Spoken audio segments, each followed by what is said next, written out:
Hello friends, welcome back to my channel. എൻ്റെ ബെല്ലിനെ അപ്പോൾ പുതിയൊരു വീഡിയോയിലേക്ക് സ്വാഗതം. അപ്പോൾ നമ്മളിവിടെ വന്ന് നമ്മുടെ കൂടെ ഒരു നഴ്സിംഗ് സ്റ്റുഡൻസ് വരുന്നത് കാണുമ്പോഴേ നമ്മൾ നഴ്സിംഗ് പഠിച്ചൊരു കാലം ഓർത്തു കേട്ടോ.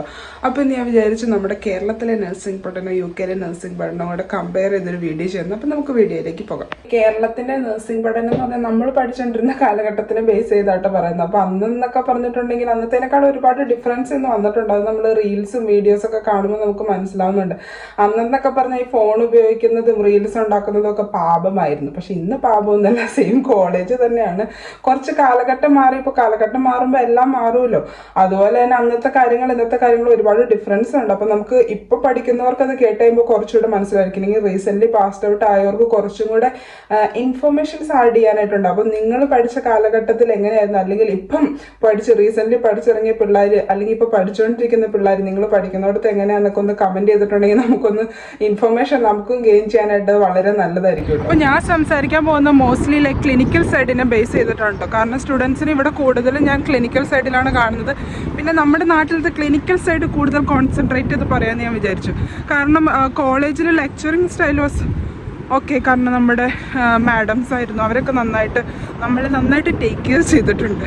നമ്മൾ പഠിച്ച കോളേജിൻ്റെ ഹോസ്പിറ്റൽ എന്ന് പറഞ്ഞാൽ ചെറിയൊരു ഹോസ്പിറ്റലായിരുന്നു കേട്ടോ. വലിയ ആഷ്പൂഷൊന്നും ഇല്ലാത്ത ഹോസ്പിറ്റലായിരുന്നു. അതുകൊണ്ട് തന്നെ എല്ലാവർക്കും ഒരു ചെറിയ കമ്മ്യൂണിറ്റി ആയിരുന്നു. എല്ലാവർക്കും അങ്ങോട്ടും ഇങ്ങോട്ടും പരിചയമുള്ളൊരു കമ്മ്യൂണിറ്റിയും കൂടെ ആയിരുന്നു നമ്മൾ പഠിച്ച ഹോസ്പിറ്റൽ. നമ്മൾ നമ്മുടെ ഹോസ്പിറ്റലല്ലാതെ പുറത്ത് ഹോസ്പിറ്റലുകളിലും പോയിട്ടുണ്ട്, അതിൻ്റെ അടുത്തടുത്തുള്ളത്. പിന്നെ നമ്മുടെ ഓരോ ഇയറിൻ്റെ റിക്വയർമെൻറ്റ്സ് അനുസരിച്ച് പല ഹോസ്പിറ്റലുകളിലും നമ്മൾ പോയിട്ടുണ്ട്. ഇവിടെ അങ്ങനെയൊക്കെ തന്നെയാണ്. നമ്മുടെ ഹോസ്പിറ്റൽ ഒരു യൂണിവേഴ്സിറ്റി ഹോസ്പിറ്റലല്ല ഞാൻ വർക്ക് ചെയ്യുന്നത്, എന്നാലും യൂണിവേഴ്സിറ്റി ഹോസ്പിറ്റലുകളുണ്ട്. അപ്പോൾ സ്റ്റുഡൻസിൻ്റെ റിക്വയർമെൻറ്റ്സ് അനുസരിച്ച് അവർ ഓരോരോ സ്ഥലങ്ങളിലേക്ക് പോസ്റ്റ് ചെയ്യാണ്. ഇവിടെ അത് പോസ്റ്റിംഗ് എന്ന് പറഞ്ഞാൽ നമ്മുടെ നാട്ടിൽ ഇവിടുത്തെ തന്നെ ഓൾമോസ്റ്റ് സെയിം തന്നെയാണ് കേട്ടോ. നമ്മൾ ആദ്യമായിട്ട് പോസ്റ്റിങ്ങിന് ചെന്നപ്പോൾ നമ്മുടെ ആദ്യത്തെ പരിപാടി എന്ന് പറഞ്ഞിട്ടുണ്ടെങ്കിൽ ഇതൊരു ചെറിയ ഫൺ ഫാക്റ്റ് ആയിട്ട് എടുത്താൽ മതി. നമ്മളങ്ങനെ ക്രിട്ടിസൈസ് ചെയ്യുമെന്നല്ല, നമ്മൾ താങ്ക്ഫുൾ ആണ്. നമ്മളെ പഠിപ്പിച്ച് വിട്ട കോളേജിനോടും കമ്മ്യൂണിറ്റിയോടും ഹെൽപ്പ് ചെയ്ത എല്ലാവരോടും നമ്മൾ താങ്ക്ഫുൾ ആണ്. എന്നാലും ഒരു ഫൺ ഫാക്റ്റ് ആയിട്ട് എടുത്താൽ മതി. രാവിലെ തന്നെ ചെല്ലുമ്പോൾ ബക്കറ്റ് തുണിയൊക്കെ ആയിട്ട് വിടും. നിലം ഭിത്തി അവരിടുന്ന ചെരുപ്പ് എല്ലാം തുടച്ച് വൃത്തിയാക്കിക്കോളാൻ പറഞ്ഞ്. അപ്പോൾ അതാണ് നമ്മുടെ നഴ്സിങ്ങിൻ്റെ ഫൗണ്ടേഷൻ. അതായത് നമ്മുടെ ബേസ് തൂപ്പും തുടപ്പും ഒക്കെ ആയിരുന്നു. മെയിനായിട്ട് തൂപ്പും തുടപ്പും ബെഡ്ഷീറ്റ് വിരിക്കലും ഈ പറഞ്ഞ എല്ലാ പരിപാടിയും നമ്മളിവിടെ സ്റ്റുഡൻസ് ചെയ്യുന്നുണ്ട്.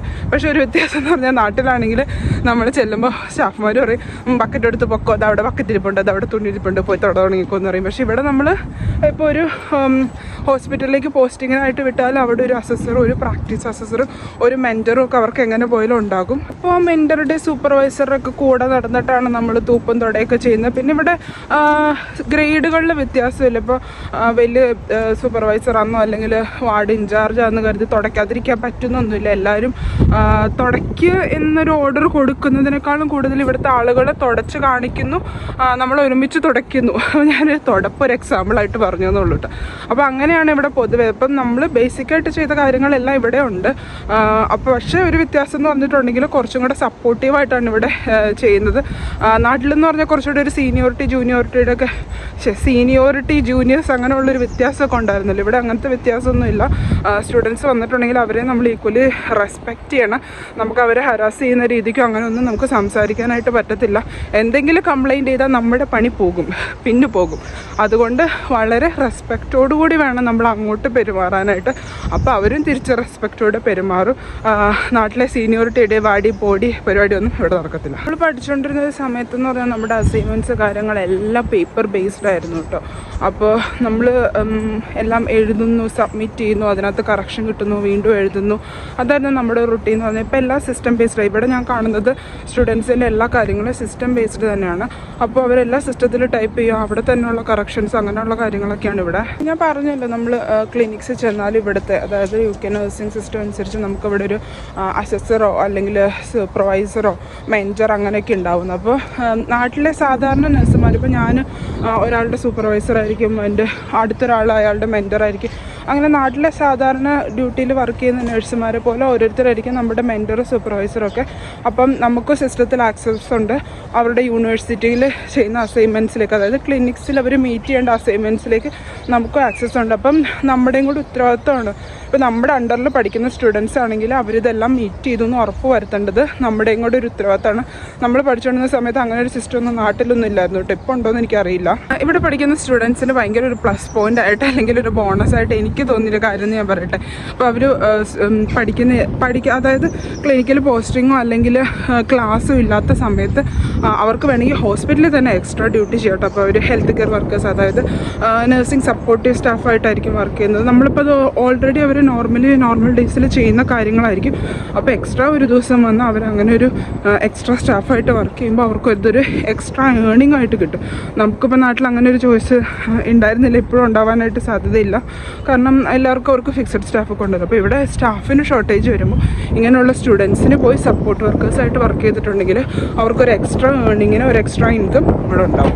നഴ്സിംഗ് സ്റ്റുഡൻസിന് നല്ല, എല്ലാ സ്റ്റുഡൻസും അങ്ങനെ തന്നെയാണല്ലോ. ഇവരോട് പഠിക്കാനായിട്ട് വരുന്നത് തന്നെ ഒരു എക്സ്ട്രാ ഇൻകം കൂടെ മുന്നിൽ കണ്ടിട്ടായിരിക്കും. കാരണം വലിയൊരു ഹ്യൂജ് എമൗണ്ടാണ് ഇവിടെ യൂണിവേഴ്സിറ്റിയിൽ ഫീ ആയിട്ടോ അങ്ങനെ ഇങ്ങനെയൊക്കെ കൊടുക്കുന്നത്. അപ്പോൾ അതൊന്ന് മീറ്റ് ചെയ്യാനായിട്ട് ഈ എക്സ്ട്രാ ഇൻകം എന്ന് പറഞ്ഞിട്ടുണ്ടെങ്കിൽ വളരെ ഹെൽപ്ഫുള്ളാണ്. നാട്ടിലൊക്കെ ആണെങ്കിൽ നമ്മളെല്ലാം നമ്മുടെ ഫാമിലിയെ ഡിപ്പെൻഡ് ചെയ്തായിരിക്കുമല്ലോ നമ്മുടെ എല്ലാ എക്സ്ട്രാ ചിലവുകൾക്കും. പക്ഷേ ഇവിടെ എക്സ്ട്രാ ആയിട്ട് നമുക്ക് ഏൺ ചെയ്തിട്ട് അത് നമ്മുടെ എക്സ്ട്രാ ചിലവുകൾക്കായിട്ട് ഉപയോഗിക്കാനായിട്ടുള്ളൊരു ഓപ്പർച്യൂണിറ്റി ഉണ്ട് കേട്ടോ. പിന്നെ നാട്ടിലെന്ന് പറഞ്ഞാൽ നമ്മുടെ എന്താ പറയുക, ക്ലിനിക്കൽ റിക്വയർമെൻറ്റ്സ് മീറ്റ് ചെയ്യാത്തതുകൊണ്ട് ഫെയിലാകുന്ന ഒരു സിസ്റ്റം എന്ന് പറഞ്ഞാൽ ഒരു പരിധിവരെ ഇല്ലായിരുന്നു. അവരെങ്ങനെയെങ്കിലും ഓടിച്ചിട്ടൊക്കെ നമ്മുടെ ക്ലിനിക്കൽ റിക്വയർമെൻറ്റ്സ് ഒക്കെ തീർക്കാനായിട്ട് നോക്കുമായിരുന്നു. പക്ഷെ ഇവിടെ അങ്ങനെയല്ല. ഇപ്പോൾ ഞാൻ മുമ്പ് പറഞ്ഞ അസസറും മെൻറ്ററും ഒക്കെ ഉണ്ട്. അതായത് ഹോസ്പിറ്റലിൽ വർക്ക് ചെയ്യുന്ന സാധാരണ നഴ്സുമാർ, നമ്മളിപ്പോൾ ഉള്ള നഴ്സുമാർ ഇവരുടെ റിക്വയർമെൻറ്റ്സ് മീറ്റ് ചെയ്യിപ്പിച്ച് കൊടുത്തില്ലെങ്കിൽ, അല്ലെങ്കിൽ അവർ പറയും ഇവർ റിക്വയർമെൻറ്റ്സ് കറക്റ്റായിട്ട് മീറ്റ് ചെയ്യുന്നില്ല, നന്നായിട്ട് ഇവർ പെർഫോം ചെയ്യുന്നില്ല എന്ന് പറയുന്നുണ്ടെങ്കിൽ അതിൽ ഇയർ ബാക്കപ്പ് വരാനായിട്ടുള്ള സാധ്യതകളുണ്ട് കേട്ടോ. അതായത് ഫെയിലായിട്ട് വീണ്ടും